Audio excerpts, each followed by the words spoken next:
बदल सकता है हमारा राष्ट्रगान। सुब्रमण्यम स्वामी ने पीएम मोदी को लिखा पत्र। मोदी सरकार उठा सकती है कदम। किसी भी देश का राष्ट्रगान उसके इतिहास और परंपरा को दर्शाता है, उस देश को उसकी पहचान देने का काम करता है। पर बीजेपी नेता सुब्रमण्यम स्वामी उसी राष्ट्रगान को बदलना चाहते हैं।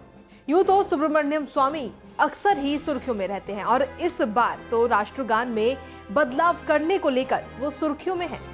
दरअसल सुब्रमण्यम स्वामी ने राष्ट्रगान में बदलाव के लिए पीएम नरेंद्र मोदी को पत्र लिखा है। उन्होंने खत में कहा कि राष्ट्रगान जन गण मन को संविधान सभा में सदन का मत मानकर स्वीकार कर लिया गया था। 26 नवंबर 1949 को संविधान सभा के आखिरी दिन अध्यक्ष राजेंद्र प्रसाद ने बिना वोटिंग के ही जन गण मन को राष्ट्रगान के रूप में स्वीकार कर लिया था। हालांकि उन्होंने माना था कि भविष्य में संसद इसके शब्दों में बदलाव कर सकती है।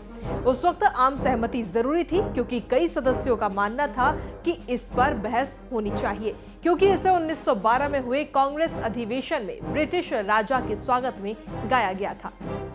कहा जाता है कि जो राष्ट्रगान आज आप और हम लोग गाते हैं उसे लिखा जरूर रविंद्रनाथ टैगोर ने है, लेकिन उस दौरान उसे ब्रिटिश राजा के लिए ही लिखा गया और गाया गया था। जिसके बाद सुभाष चंद्र बोस ने इसके शब्दों में कुछ बदलाव किया। सुभाष चंद्र बोस ने राष्ट्रगान में क्या कुछ बदलाव किया वो भी आपको बताएंगे, पर उससे पहले आपको बताते हैं राष्ट्रगान का इतिहास और उसकी खासियत।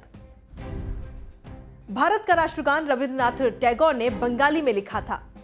1905 में बंगाली भाषा में इसे लिखा गया था। भारतीय राष्ट्रीय कांग्रेस की कलकत्ता सभा में 27 दिसंबर 1911 को यह सबसे पहली बार गाया गया था। 24 जनवरी 1950 को भारत के राष्ट्रगान के तौर पर इसे अपनाया गया। बंगाली भाषा में लिखे गए राष्ट्रगान को हिंदी में अनुवाद आबिद अली ने किया। हमारे राष्ट्रगान को अलहिया बिलावल राग में गाया जाता है। इसे गाने की अवधि 52 सेकंड है, लेकिन कई मौके पर इसे 20 सेकंड में भी गाया जाता है। Prevention of insults to national honour act 1971 की धारा के मुताबिक यदि कोई राष्ट्रगान में परेशानी खड़ा करता है या किसी को राष्ट्रगान गाने से रोकता है तो उसे 3 साल की कैद या फिर जुर्माना या दोनों ही हो सकते हैं। बीजेपी नेता सुब्रमण्यम स्वामी ने पीएम मोदी से अपील की है कि वो संसद में प्रस्ताव लाएं कि जन गण मन की धुन से छेड़छाड़ किए बिना ही इसके शब्दों में बदलाव किया जाए। स्वामी ने सुझाव भी दिया है कि इसमें सुभाष चंद्र बोस द्वारा किए गए बदलाव को ही स्वीकार किया जा सकता है। तो अब आपको सुनाते हैं वो राष्ट्रगान जिससे सुभाष चंद्र बोस ने शब्दों में बदलाव करने के बाद लिखा था।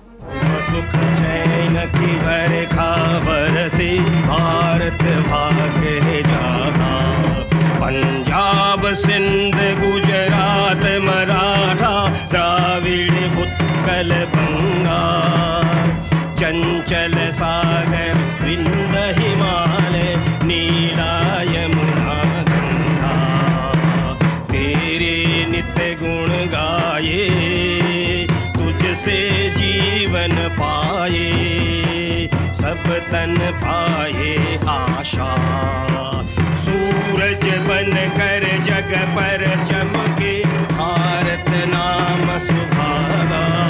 जय हो जय हो जय हो,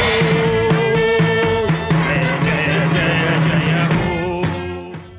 हमसे जुड़े रहने के लिए हमारे YouTube चैनल को सब्सक्राइब करें और नई वीडियो की नोटिफिकेशन के लिए बेल आइकॉन को दबाएं। अगर आप ये वीडियो Facebook पर देख रहे हैं तो लाइक जरूर करें और ज्यादा से ज्यादा शेयर करें। धन्यवाद।